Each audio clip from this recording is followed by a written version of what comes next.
Welcome back, everyone. I'm glad you're joining me again. The title of this one is going to be Theology 2. This will be building on my other three videos that have already been released, two on the Philistines and the first one on theology.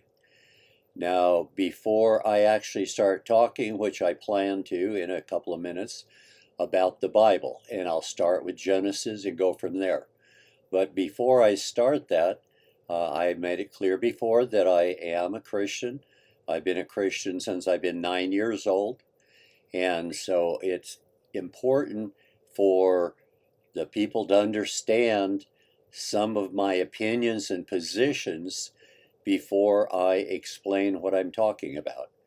Now, in Christianity, you don't have to ask, is there a difference of opinions?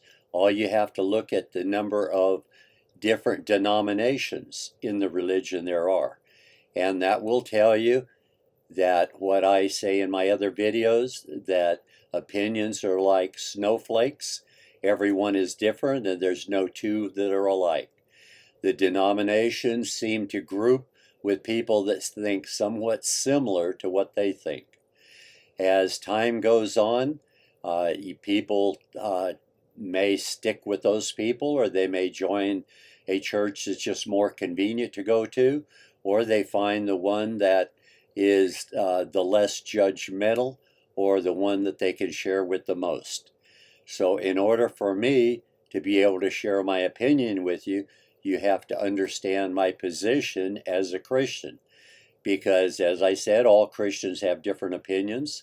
I've known very personally, and I've been in a lot of Bible study groups and a lot of fellowship with Christian people. And some people think the Bible is written by God, and the people doing the writing were pretty much in a trance, doing what God told them. Now, this is what I would consider an extreme of one opinion. Now, the opposite side of that are the people that say there is no God, God never told anyone to write anything, and all of these people are just writing things or starting rumors that they hope someone will make them feel important. Well, that would be the other extreme. Now, in my life, I found out I usually am not able to bring myself to support anyone on the extreme fringes of opinions. I usually find that there's a wide chasm in the middle. Generally, I am someplace in that chasm in the middle.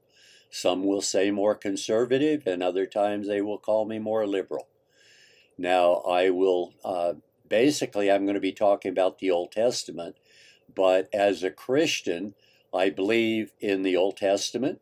I believe in what the Jewish people have as their background, but I've heard Jewish people themselves say that all the way till King David pretty much is mythology. It really didn't happen. I don't particularly, like I said, agree with the far end people. I don't know if they're the ones on the far side of that issue or not, but I will tell you what I think.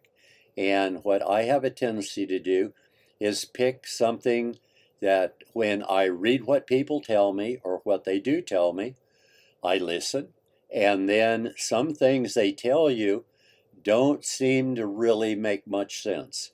And you wonder why they're telling the story in that manner, because it doesn't seem like that if they realized they were talking to a reasonable individual, the person would believe what they're being told. Now, sometimes some very unusual things happen, and people do communicate those unusual things. I've had unusual things happen to me, but I probably don't talk about that as a general rule. I consider those the very unusual, extreme situations, and they're not likely to be the norm. Now, when I hear a story and it doesn't seem quite right, and then I hear another story that seems to be along the same lines, that seems to be a lot more logical to me, I tend to go with the new story and just overlay it on the first story that I've heard. Now, that being said, I'm going to quote a few things about the New Testament so that people will understand where I'm coming from.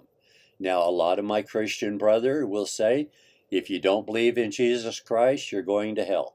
So most of those people are ministers. They're called to be preachers and teachers. And of course, they would see the world that way. That's completely understandable to me. But what I said about religion is about the thought, what the brain wants to think, and your thinking will motivate your actions. So their thinking can be that way. And if their actions then violate what I think is something that should not be violated, and when I start talking about governments and laws, that supersedes what happens in religion. Now, the United States of America founding fathers were very intelligent in separating religion from the government. Now, religion should allow any human being to think anything they want to think. That's their opinion. If they want to think it, they have a right to think it. However, there are laws about the way we treat other people. And only those laws about the way we treat each other is what the government needs to be concerned with. Now, in America, as I expressed before, it's supposed to be the land of the free. America is a slave society. It may not be as much of a slave society as maybe some others, but it still is a slave society. And we know that for two reasons.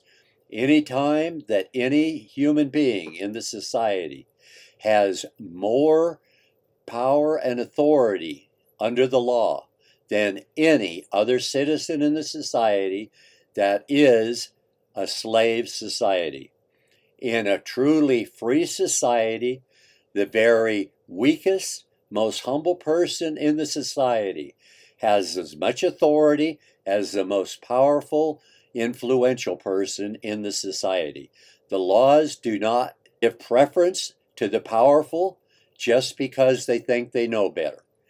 Now, that being said, you understand, I feel I'm talking to people that live in a slave society, because in my opinion, the only free society that I've heard of on the face of the planet were the Philistines.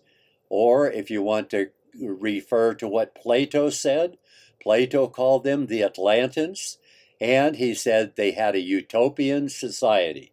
Now, I wasn't there at the time, and by saying they had the only free society that ever existed, I'm taking Plato as a very strong recommendation, because he actually lived a lot closer to their existence than I did, and he seemed to be a person that has a pretty good idea of what it's like to be free and not be free.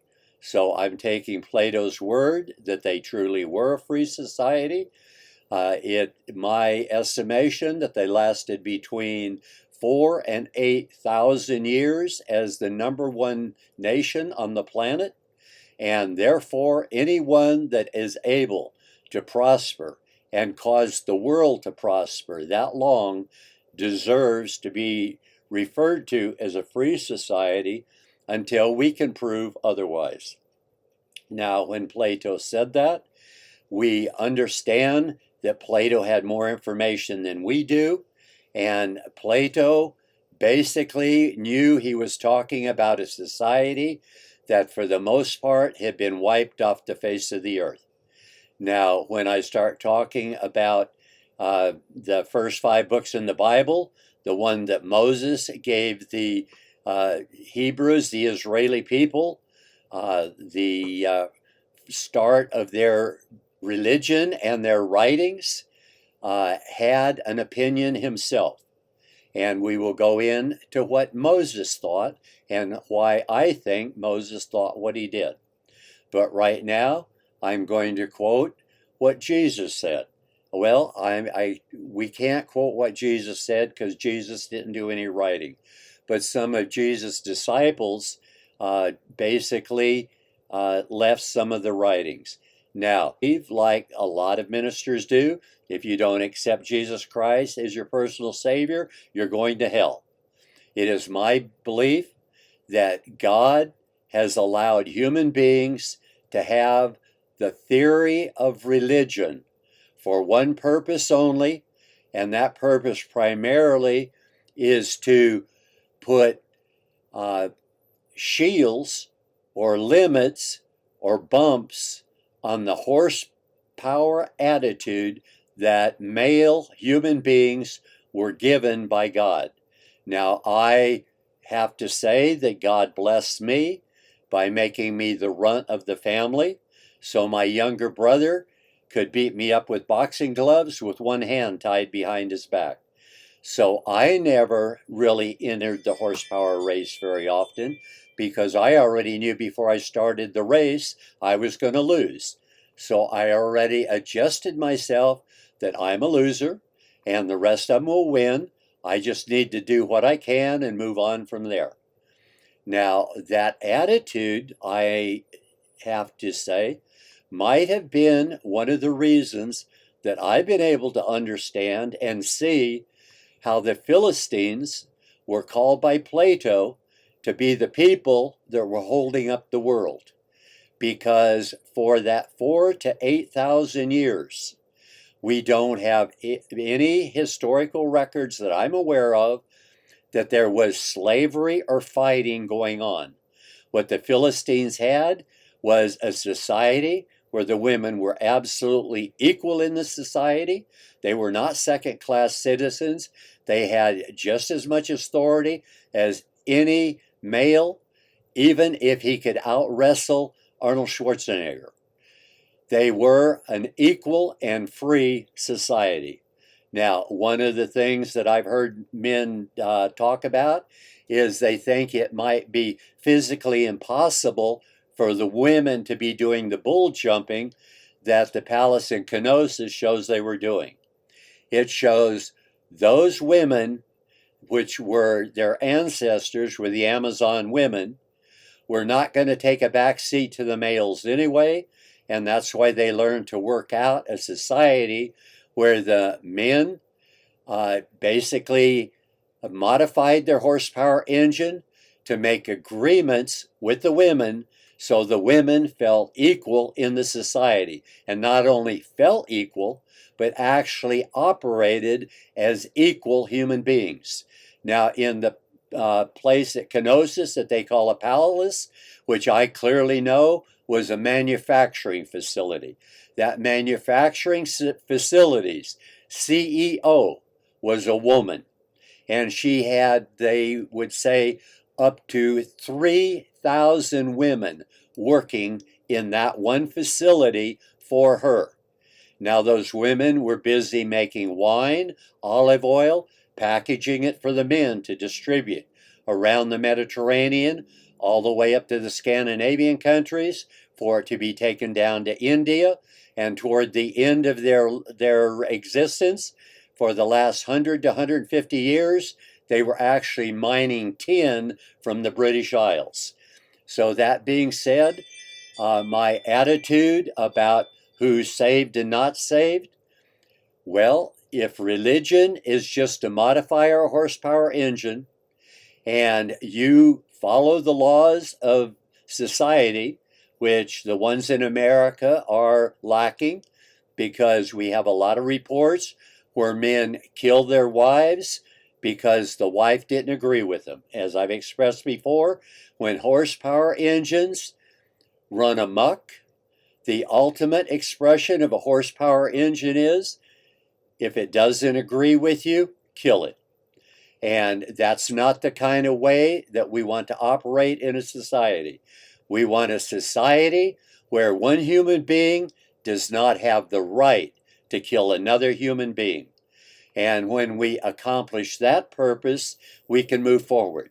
Now, the fact that the Philistines were not killing each other off, I think that it might be possible if we just gave women absolute equality in the society, any society, if the government of the United States of America would adopt that, the Supreme Court could say it in overnight and say, we've understood, we've been making a mistake, our contribution to the slave society is making decisions 5-4 because we thought a majority ruled. No, majorities don't always rule. If something is wrong, it is wrong. And that means that any time the Supreme Court of the United States has made a decision and said, this is a law, and the Supreme Court did not decide that unanimously, the Supreme Court of the United States of America is lying to its citizens. They are not serving us. They're continuing to be part of a slave society where they think they're more important than other people, and therefore they want to have a society that favors them. And we don't need to do that. When they stop the abuse and they realize that they are nothing but a bunch of tyrants, not much better than Putin, and they need to clean up their act, then we can move forward. But until that happens, we can't move forward.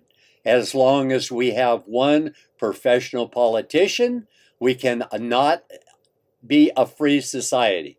George Orwell said it around 100 years ago. You're not a public servant, you're just a pig eating at the public trough. So any politician that has spent more than 50% of his working life as a public servant is not serving anyone, but is merely a pig at the trough. And that is true also with any politician that has taken the same office more than 2 terms. Now, there have been one president that did go more than 2 terms. George Washington made the determination that going more than 2 terms may send the wrong attitude, that we did not have a president that was here to represent the people, but we had someone that thought they might have the ability to be a king because they knew better than the average or the lower echelon of the human society. Now, his uncle, Theodore Roosevelt, really wanted a 3rd term. He chose not to run, and when Woodrow Wilson did win the Democratic race, he had gotten in as an off-party candidate, but did not get elected. So Franklin Roosevelt is the only one we had, and the way I see the world, I say God has a sense of humor. And God put Franklin Roosevelt as the man in office when we needed him.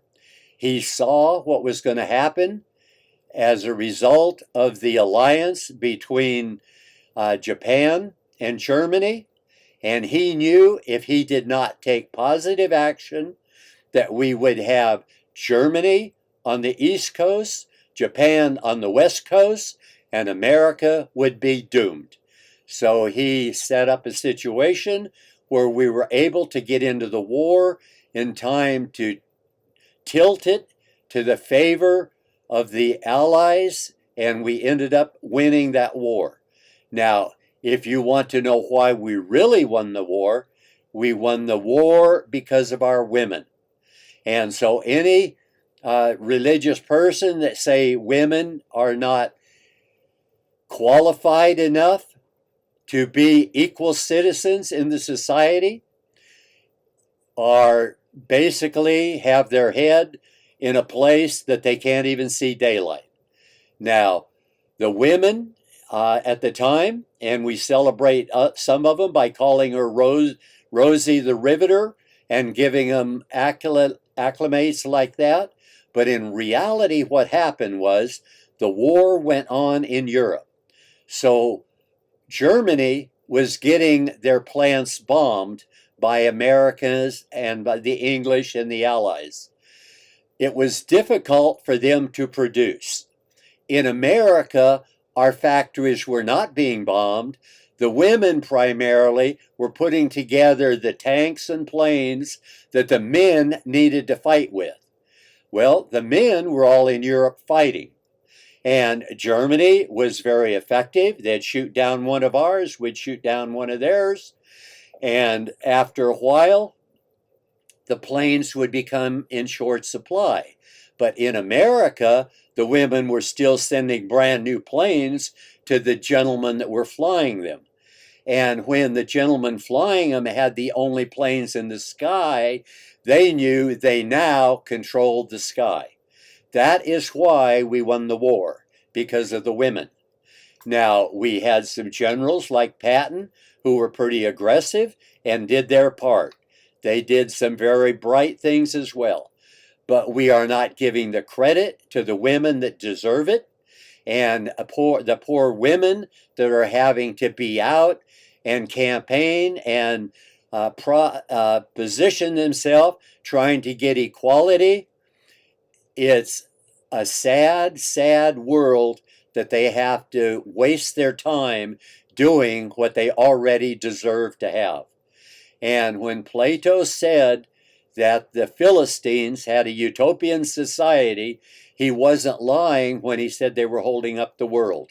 Because when the volcano in Thera took them out, the Bronze Age collapsed, and every nation on the planet suffered, including the Philistines. Now, thank you. And if you appreciate what I'm sharing with you, I would appreciate if you would click the subscribe button, because that will help me to be able to continue doing what I'm doing. So thanks for coming. Thanks for supporting me. And I look forward to seeing you with my next video. And goodbye for now.